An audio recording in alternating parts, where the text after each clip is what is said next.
problème, c'est que dans un moment, je vais être rouge comme un coq parce que j'ai très chaud.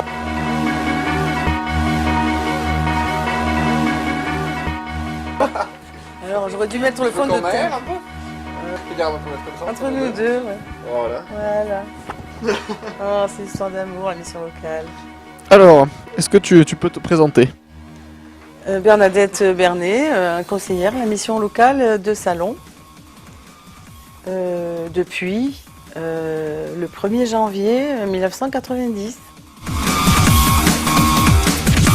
À la création de la mission locale d'ailleurs. Et alors, pourquoi est-ce que le 1er janvier 90, tu travaillais à la mission locale du Pays Salonnais? J'ai été embauchée à l'ouverture de la mission locale. J'ai postulé en octobre 1989 et en 90, la mission locale est arrivée. Donc j'ai été embauchée. Du coup, tu avais des diplômes de conseillère Ah non, non. Hein? À l'époque, ça n'existait pas, les diplômes de conseillère d'insertion professionnelle. Il n'existait pas, il n'y a que quelques années qu'il existe. D'ailleurs, à l'époque, on était deux. Hein. Et justement, l'autre personne qui travaillait avec toi, qu'est-ce qu'elle est devenue? Il est directeur de TMS aujourd'hui. Comment est-ce que ça fonctionnait un petit peu à l'époque, à deux, la mission locale? Oui, c'était un petit peu épique. On avait, dans une grande pièce, il y avait la secrétaire comptable, le chargé de mission du conseil général et Bertrand Chalère et moi. On était tous dans la même pièce, on travaillait dans la même pièce.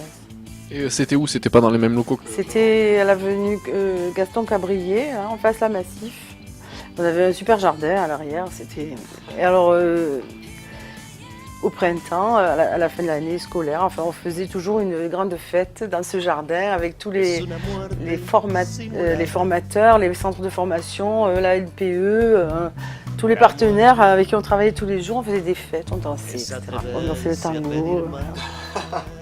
Et est-ce que, vite fait, en quelques mots, tu peux nous faire un petit peu l'historique, comment évoluer les grandes étapes en fait de la mission locale depuis 90 justement? Bon, il y a une chose qui a été très vite, c'est l'embauche d'autres conseillers. C'est arrivé très vite ça. Hein. Puis le relais entreprise jeune a été créé. Donc il y en a qui ont été embauchés pour aller là-bas. Le plus marquant pour moi, c'est qu'on s'est spécialisé un peu chacun. Donc. Maintenant, c'est beaucoup plus professionnel parce que chacun a son domaine. C'est mieux, quoi. On travaille mieux. Parce que c'était un grand local vide, ça a été un supermarché, puis un centre de tri. Et donc on est arrivé ici, il n'y avait rien, quoi. Le tri de jeunes maintenant. Non, c'est le tri, le tri sélectif. Il n'y avait pas d'ordinateur à l'époque, évidemment. Il y avait une caméra quand même. On faisait tout à l'époque. On faisait ML Prod. Oui, on faisait ML Prod, on faisait l'emploi, la formation. Et les jeunes que vous receviez, comment ils étaient? Les mêmes qu'aujourd'hui. Ils parlaient moins anglais, mais les teasers, tout ça, ça existait. Et est-ce qu'il y a des moments ou des personnes qui t'ont marqué à travers depuis 90? Des jeunes, oui, il y en a pas mal. Hein. Plutôt positivement d'ailleurs. Bertrand Schross, oui, c'est un modèle évidemment, parce que c'est l'homme qui a eu la super géniale idée du siècle de fabriquer l'émission locale. Ben voilà, je me souviens d'un jeune qui était une espèce de montagne là, qui était malade, bon, il est violent, bon voilà, il a cassé la vitre en partant la porte d'un coup de main. Voilà. Non, c'est quand on a changé la moquette. On avait tout débarrassé, et puis il y avait des fauteuils. C'était le dernier jour, au mois de juillet, on allait partir en vacances. Et, avec je sais plus qui d'ailleurs, on faisait des courses de fauteuils, voilà. À roulette, je me rappelle ça. Après, je me rappelle de celui qui s'était fait payer le voyage en Martinique pour aller travailler dans un restaurant. Voilà. Et puis, oui, des contes de fées, il y en a eu aussi. Ce que je peux dire, c'est que pendant toutes ces années, je me suis vraiment régalée dans mon boulot. Hein. J'ai adoré ce travail. C'est vraiment les conditions idéales pour moi de travail. Voilà. De toute façon, moi, ce qui m'a toujours intéressée, c'est la relation humaine avec les personnes. Le premier coup au cœur que j'ai reçu, c'est quand j'ai reçu le fils d'une fille que j'avais suivie au début de la mission locale. Je t'amène mon fils. Ah. Un jour, j'ai eu un jeune homme qui est venu en short, c'était l'été bien sûr, un short en tongs et un débardeur, et puis il s'installe comme ça.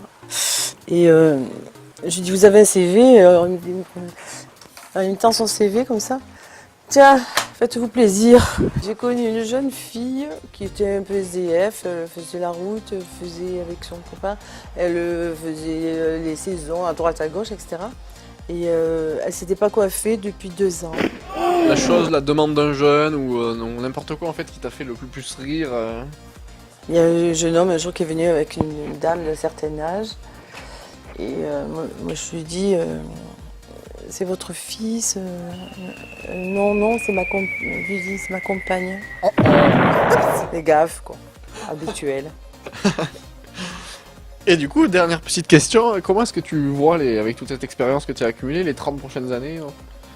Les missions locales, elles ont besoin de moyens pour fonctionner, voilà. S'il y en a, c'est bien. Si ça va continuer dans la créativité. S'il n'y en a pas, voilà. Ça va faire comme les centrales de Tchernobyl. Pour des jeunes à 3 bras, le crâne rasé. Non, je veux dire que ça va tomber, il va y avoir un truc inerte. Bon, mais il y aura toujours des moyens, je pense. Pour le 1er avril, il te colle des dinosaures dans le dos, pas des poissons? Oh, il est méchant celui-là.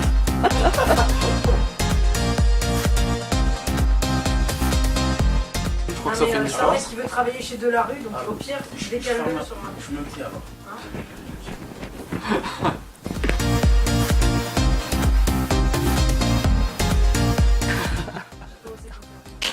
Allez, c'est bon.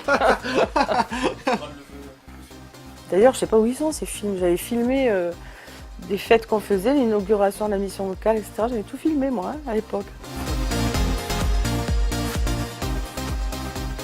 Est-ce qu'il y a le coussin? C'est pas trop la classe, le coussin? On a l'air un peu con-con, ouais.